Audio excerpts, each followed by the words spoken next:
సీతాకోక చిలకలు రెండు స్నేహం చేశాయి.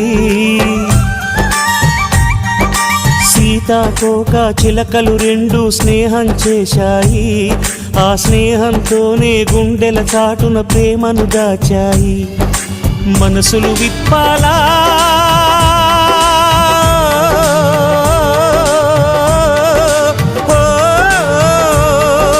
మాటలు చెప్పాలా, మనసులు విప్పాలా, మాటలు చెప్పాలా అంటూ ఆశలు పడుతూనే ఊసులు ఆడే తరుణంలో, అంటూ ఆశలు పడుతూనే ఊసులు ఆడే తరుణంలో ఆ దైవం ఆడుకున్న ఆటలన్నీ సాగుతున్న వేళ.